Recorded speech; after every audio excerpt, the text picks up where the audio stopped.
Ingeniería del ocultismo, mis lores y ladies.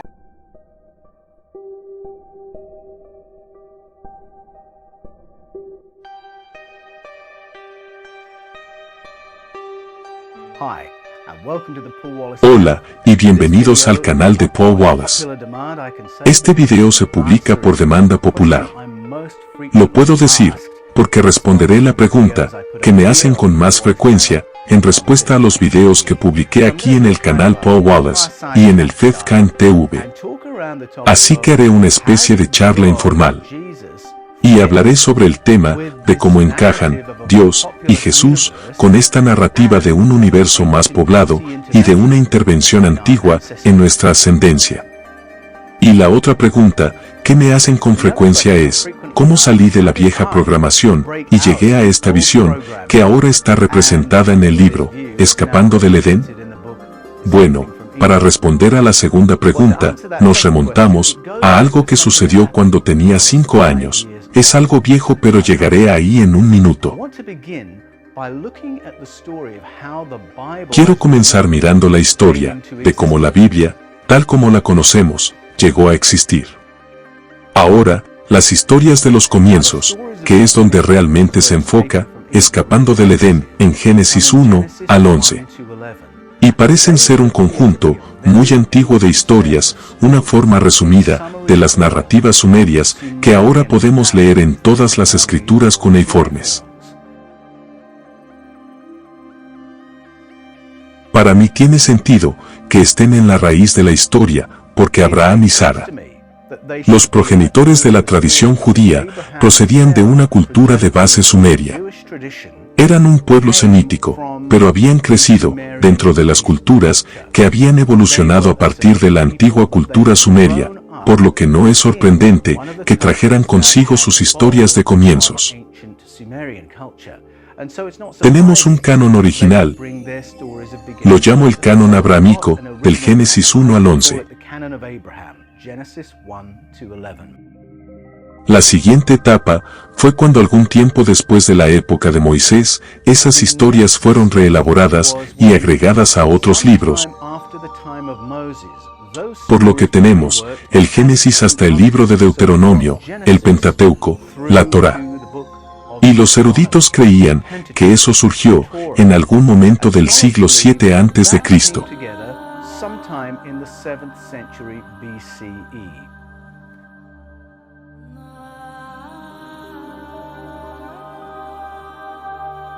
En algún momento del siglo siguiente se agregó a algunos otros libros, por lo que ahora tenemos desde Génesis hasta Segundo de Reyes, y se llama Historia Deuteronomista. Y un editor ha reelaborado todo eso en una sola pieza, como un medio para enseñar la ley deuteronómica.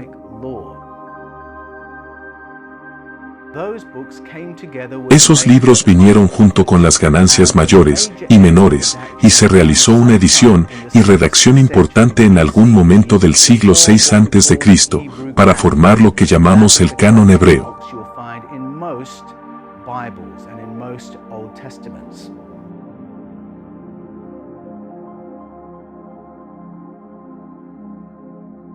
Y esa es la colección de libros que encontrarás en la mayoría de las Biblias y en la mayoría de los Antiguos Testamentos.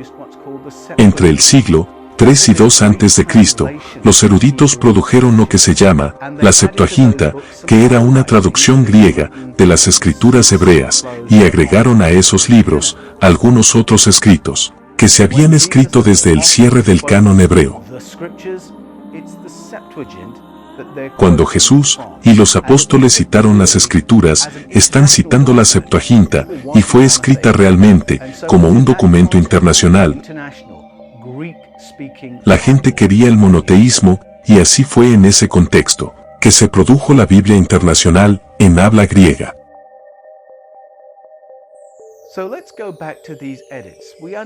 Así que al volver a estas ediciones, entendemos por qué la Biblia se internacionalizó como la Septuaginta, pero ¿por qué se le dio una edición tan intensa en 7 a.C.? ¿Qué estaba mal en la Biblia, tal como estaba? Lo que existía antes es lo que mi libro, Escapando del Edén, sostiene, que esa es la etapa en la que las escrituras hebreas fueron monetizadas para enseñar la teología de que hay un solo Dios. Si nos remontamos a la historia deuteronomista y al Pentateuco, el canon mosaico, lo que tenemos allí es algo así como un canon teísta hinduista. Los diferentes pueblos tienen sus propios dioses, pero adorarás a Yahvé, y eso se refleja en los 10 mandamientos. No tendrás otros dioses antes que yo, a ningún otro poderoso adorarás antes que a Yahvé. En el libro de Josué, cortamos con los poderosos, y adoramos solo a Yahvé. Luego volvemos a las historias originales del curso de Génesis 1 al 11, y tan pronto, como te das cuenta de que hay una forma resumida de las historias sumerias, te das cuenta de que no son historias de Dios, en absoluto, originalmente eran historias de los poderosos. La L de él, y coinciden con las historias de la gente del cielo en las historias sumerias, babilónicas, arcadias y asirias. Si lo lees de esa manera, de hecho, se alinea con narrativas de todo el mundo, para que puedas ver la evolución de la Biblia, comenzando por estos textos antiguos, que no eran sobre Dios, eran sobre la intersección de nuestros antepasados, con otra especie, que vino y ocupó el planeta Tierra, y tuvo una participación práctica en nuestro desarrollo como especie. Por lo que esta visión anterior, donde tenemos un universo, con los Elohim, que son los poderosos, y existen en este extraño cuerpo, llamado el Consejo del Cielo, o el Consejo Celestial, que parecían haber dividido a la humanidad, y la están manejando, en algún acuerdo incómodo entre ellos. ¿Cómo encaja eso? Bien, para responder esa pregunta, voy a ir a Platón. Platón vivió durante siglos antes del cristianismo. Entonces, ¿cómo puede explicar cómo el cristianismo encaja? Bien, la respuesta es que muchos padres de la Iglesia afirmaron la narrativa de Platón sobre los orígenes y comienzos humanos. Personas como Clemente de Alejandría, Justino Mártir, Ireneo, Orígenes, y el posterior hereje Marción, afirmaron el punto de vista de Platón. Ahora estos fueron realmente padres de la Iglesia fundacionales, no son personas marginales. Ireneo fue la persona que acuñó la frase, el origen, del Antiguo Testamento y el Nuevo Testamento. Él es considerado el padre de la interpretación de la Biblia. La ciencia de la hermenéutica, que es mi tema, fueron muy fundamentales para los primeros tiempos del cristianismo. ¿Qué significa que afirmaran a Platón? Platón creía en Dios y percibía a Dios como un campo unificado primordial de conciencia, amor, armonía, orden, inteligencia, y que el principio, ese campo unificado de conciencia explotó a ojos fractales en el universo material.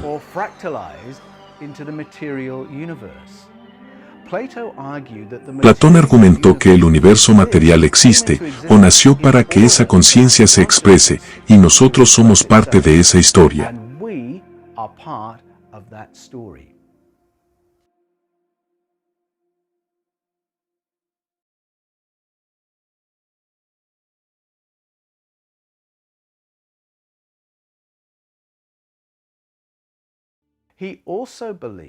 Tú también creías, allá en nuestra prehistoria otro tipo de entidad había llegado al planeta Tierra e intervino en el desarrollo del Homo sapiens.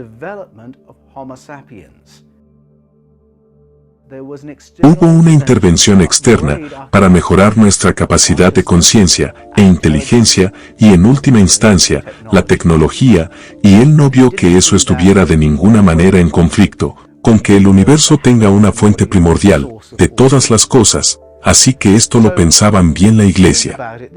Los padres afirmaron esa historia, y no la vieron de ninguna manera en conflicto. Con una lectura adecuada de las historias de los Elohim del canon abrahámico, de hecho, vieron las historias de los Elohim abrahámicos como si contaran la misma historia, y esa es la opinión que tengo a la que llegué, a través de mi investigación, para Escapando del Edén. Platón también tuvo una visión muy interesante sobre quiénes y qué somos.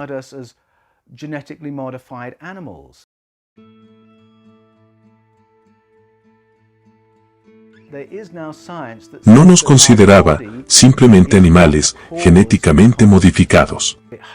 Ahora hay ciencia que dice que nuestro cuerpo no es la causa de la conciencia, alberga la conciencia. La investigación que se ha realizado sobre experiencias cercanas a la muerte y experiencias extracorporales muestra que nuestra conciencia puede existir.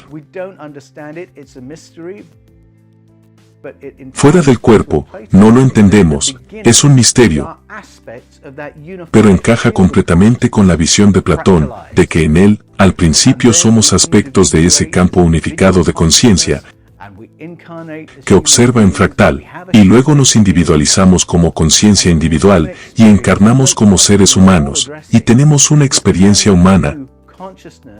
Y en la experiencia humana, la gran pregunta que todos estamos abordando es, ¿podemos hacer conciencia, y el amor, la armonía, el orden, y la inteligencia como una sociedad de individuos separados que ejercen la libre experiencia? Esa es la gran cuestión de esta vida, y luego, al final de esta vida corporal, regresamos en cierto modo a la reunión con ese campo cósmico de conciencia, que fue la historia de Platón, de la humanidad. Es el viaje del héroe original. Lo que encuentro muy intrigante es que la forma en que Platón describe la historia humana es exactamente como Jesús describe su historia. Si lees el Evangelio de Juan, el seguidor de Jesús escribió ese libro, y dice que Jesús dijo, en el principio, era la palabra, y la palabra estaba con Dios, y la palabra era Dios. Él estaba con Dios en el principio, eso es lo que Platón dice sobre nosotros. Luego continúa Juan, vimos su gloria, llena de gracia y verdad, y en los evangelios vemos a Jesús respondiendo a la pregunta de, ¿podemos vivir juntos en armonía, en el amor? Y luego, hacia el final del evangelio, Jesús habla con su Padre, se dirige a Dios como su Padre, y dice ahora, vuelvo a vosotros a la gloria que disfrutábamos antes de la fundación del mundo, y rezo por todos aquellos que están conmigo para que puedan ser uno con nosotros, como tú eres uno conmigo, y yo soy uno contigo. Es la misma historia que Platón describió para todos nosotros, y es el viaje del héroe original. Cuando ves esos paralelos, surge la pregunta, ¿es Jesús nuestro modelo? ¿Es Jesús mostrándonos lo que significa vivir una vida en la que sabemos quiénes somos, como expresiones de Dios, y vivimos a la luz de eso? Jesús dice que cualquiera que crea en mí, lo hará. Haz las cosas que yo he estado haciendo, Él hará cosas aún mayores. Jesús se presenta como un modelo para nosotros. Ahora, si leemos los evangelios desde esa perspectiva, sus enseñanzas se transmiten de una manera muy diferente. De repente nos damos cuenta, cuando Jesús dice cosas como esto, no vine para ser servido, y la palabra griega, para servido, es una palabra de adoración, piense en eso. Jesús dice que no vine para ser adorado, ahora siéntese con eso por suficiente tiempo, y eso es una bomba de tiempo en la teología y la práctica de la institucionalidad. El cristianismo, que gira en torno a la adoración a Jesús. Mi primer encuentro con el cristianismo fue a la edad de 5 años, cuando comencé a asistir a una escuela de la Iglesia de Inglaterra. Y mi percepción del cristianismo allí no era del todo favorable.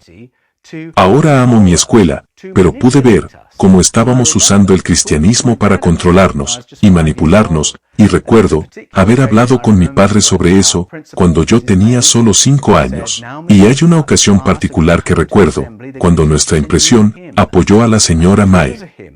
Una vez dijo, la señora ahora, la clase de Clark vendrá a la asamblea, nos enseñarán un nuevo himno, y nos enseñaron un himno, que comenzó cuando las palabras cuando Jesús era un niño pequeño, y continuó diciendo que cuando Jesús era un niño pequeño, era perfecto, se portó muy bien, hizo todo lo que sus padres le dijeron, hizo todo lo que sus maestros le pidieron, se portó maravillosamente, y por lo tanto, los niños, ustedes y yo, deberíamos escuchar eso, y pensé, que eso, qué patético, solo están tratando de hacer que sigamos la línea, y no me impresionó.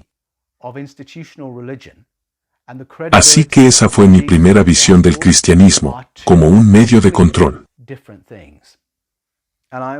Me convertí en creyente cristiano cuando tenía 17 años, cuando pude descubrir que la credibilidad de la religión institucional y la credibilidad de Jesús los Evangelios son dos cosas completamente diferentes. Y también pude aceptar que Jesús no tenía que tener la respuesta a todo para ser creíble. Así que una respuesta a esa pregunta, como salí de la vieja programación, bueno, en realidad, mi percepción de 5 años sobre, siempre me ha parecido relevante, como la religión institucional puede secuestrar a Jesús, y mi percepción de hace 17 años, de que el Jesús de los Evangelios se encuentra fuera de toda esa maquinaria, y realmente no se puede cuadrarlos, encuentro que el cristianismo primitivo aún es muy relevante. Pero fue secuestrado por Roma. Para cuando me convertí al Departamento Imperial de Religión de mi escuela, a la edad de 5 años, tuve una lección objetiva al respecto, y creo que eso realmente ha informado mi punto de vista a lo largo de los años. ¿Qué pasa si tomamos en serio el punto de vista de que Jesús no vino para ser adorado? Porque es clásico. El cristianismo es realmente la religión de adoración y obediencia. Pero no creo que sea una perspectiva precisa para aplicar las enseñanzas de Jesús en el Evangelio, que encuentro mucho más afirmativas, amplias y profundas que eso. Si piensas en sus enseñanzas sobre la compasión y la bondad, ama la generosidad, esas no son enseñanzas binarias, donde puedes decir, lo he hecho, no lo he hecho, he obedecido o he desobedecido. Hay enormes enseñanzas expansivas que nos invitan a una vida de viaje y expansión. No puedes usar la compasión, amor, misericordia, bondad, generosidad, humildad, como lista de verificación, y decir sí, de hecho eso he hecho.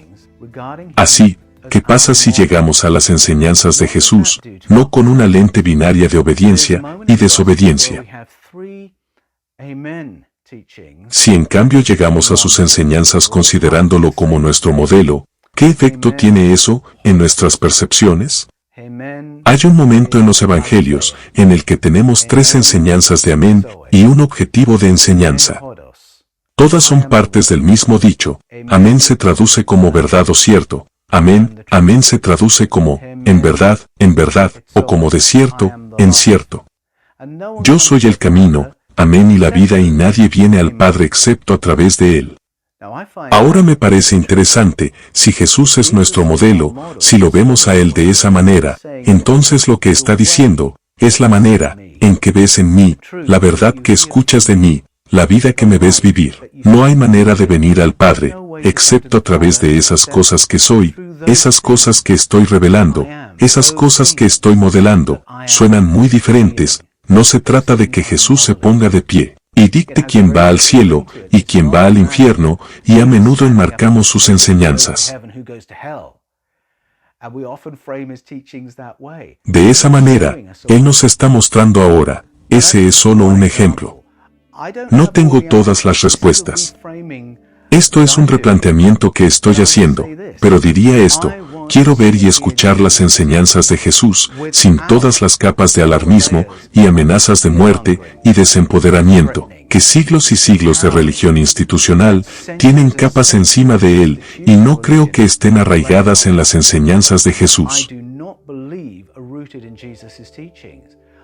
Creo que traemos muchos binarios a sus enseñanzas, que no están allí.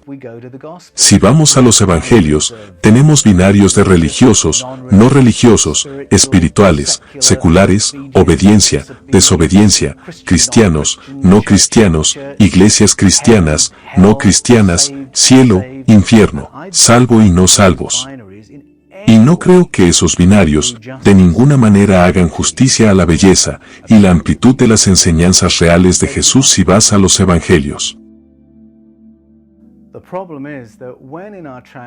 El problema es que cuando en nuestras traducciones vemos palabras que parecen familiares, como iglesia, hermano, condenación, salvado, nacido de nuevo, inmediatamente leemos en capas y capas y capas de dogma y arrastre, antes de que nos demos cuenta de que eso es lo que hemos hecho. Todo ese lenguaje tiene que ser redescubierto. Me parece muy interesante que en el Evangelio de Mateo tenemos un resumen del primer sermón con el que Jesús estuvo de gira, y para sacarlo de ese lenguaje inexperto decía así: puedes vivir de manera diferente, puedes cambiar toda tu forma de pensar, porque el asombroso reino del poder divino está disponible para ustedes. Ahora, qué diferente puede ser nuestra percepción que tiene nuestro viejo paradigma binario de obediencia y desobediencia. Es la invitación más sorprendente a una vida transformada.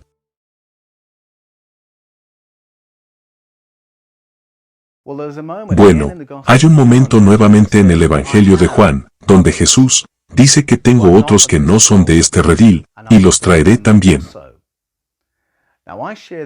Ahora, comparto el punto de vista con el reverendo Dr. Guy Consolmagno, un teólogo del Vaticano de alto rango, que dice que en ese dicho, Jesús no está hablando de los gentiles, está hablando de pueblos completamente diferentes, otras civilizaciones, nuestra familia cósmica. ¿Y qué pasa con las historias de los Elohim? Los Anunnakis narran estas historias de otras entidades, seres de otros lugares, que vinieron y nos acorralaron, y nos pastorearon en nuestro pasado prehistórico.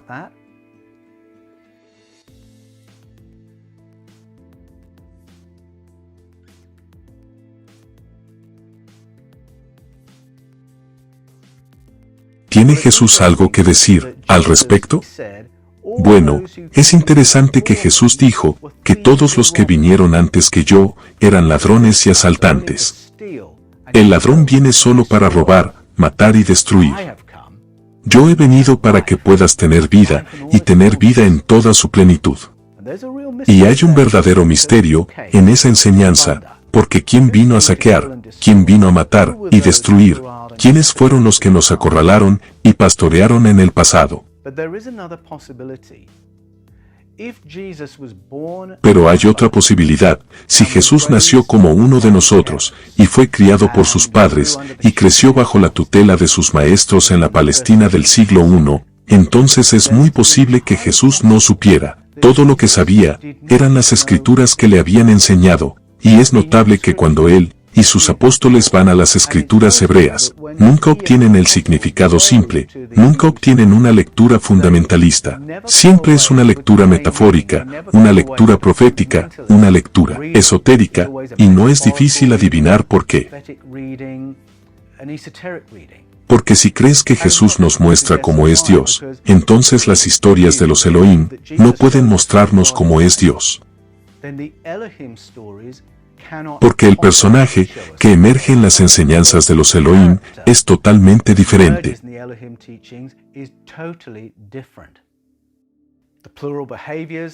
Los comportamientos plurales, las agendas en conflicto, la guerra contra nuestra inteligencia en Génesis 3, los esfuerzos contra nuestra longevidad en Génesis 6, el genocidio de nuestros antepasados en Génesis 6, la guerra contra nuestra tecnología en Génesis 11, y la destrucción de nuestros antepasados en el poder del lenguaje, el enfrentamiento de nuestros antepasados entre sí, para beneficiar a un Elohim contra otro. Los celos, la implacabilidad y violencia de todas esas historias antiguas no hacen nada para revelar el carácter de Dios, quien fue el Padre Dios de Jesús, la fuente de todas las cosas, ese campo unificado de amor, el Dios de Platón. No, estas son historias de nuestro pasado prehistórico, historias de los traumas infligidos a nuestros antepasados cuando se toparon con un colonizador. Una fuerza en el planeta Tierra que había venido de algún otro lugar para saquear, controlar y lastimarnos. Estoy hablando de los Elohim, los poderosos, la gente del cielo de las narrativas sumerias. Ahora, es posible que no estés de acuerdo con mi lectura, y eso está absolutamente bien, haciendo tu propio replanteamiento. Pero para mí, lo digo en Escapando del Edén, es algo urgente, porque creo que mientras confundamos a Dios con los Elohim, estamos terminando con un Dios que es un monstruo. Y eso importa, porque si nuestro Dios es un monstruo, y disculpamos horribles comportamientos abusivos y destructivos, porque pensamos que Dios lo hizo lo que les hizo, si adoramos a un Dios así, nos convierte en monstruos. Ahora, hacer el ajuste es complicado, y lo comparo con las etapas del duelo. Porque ninguno de nosotros se aflige por su antigua visión del mundo, está realmente listo para despertar en un universo que es radicalmente diferente al que nos quedamos dormidos, en negación, ira, negociación, depresión y aceptación. Y negación que puede suceder. No, Elohim no es plural, se refiere a las tres personas de la Trinidad. A menudo escucho eso de los cristianos que reaccionan a lo que estoy diciendo, y hay una negación de lo que está en el texto. Pero tan pronto como hablas con académicos, te das cuenta de que aquí hay una pregunta real, que pide una respuesta después de la negación. Te llenas de ira, te enojas, oh Dios mío, me han mentido. Hemos sido así, y nos han mentido a una escala inmensa. Cuando abres los ojos a un universo más poblado, te das cuenta de hasta qué punto te han vendido narrativas. Te has visto obligado a aceptarlas, ya que puedes enojarte bastante con eso. Y luego la tercera etapa es la negociación. ¿Puedo de alguna manera introducir mi viejo paradigma en este nuevo, en el que me he dado cuenta de que hay otras entidades en nuestra historia? Y luego, la cuarta etapa puede ser la depresión, porque había seguridad en el viejo paradigma. Estás viviendo en un mundo donde te han mentido, no eres tan importante, el Dios en el que creías. ¿Qué creías? Es ligeramente diferente de lo que pensabas, y puede haber un tipo de sentimiento de, ¿qué hago ahora? Pero luego, el escenario, lo que viene después es aceptación, y comienzas a darte cuenta de que no, esta es una mejor versión de Dios que la que tenía antes, este es un Jesús mejor de lo que pensaba. Y he descubierto que el resultado de eso es un tremendo deseo de aprender, un apetito por realmente conocer la verdad y descubrir, y dejar que mi vida se transforme, tal como Jesús dijo, a la luz de todo lo que tengo ahora. Estoy amando ese apetito y compartiendo ese viaje de aprendizaje con ustedes, y lo he encontrado como dijo una vez un gran hombre. Cuando llegues a conocer la verdad te hará libre, y eso es lo que me motiva. Estén atentos para más información sobre el mundo de Escapando del Edén. A continuación en este canal, haré algo sobre Platón y la Atlántida y el porqué de la búsqueda. Los atlantes es una gente tan interesante. Voy a poner un avance aquí en el canal de Paul Wallace, y luego aparecerá un documental de media hora en FifthKind TV. Próximamente, este año habrá muchas más entrevistas, talleres de días, así que estad atentos y espero verte pronto.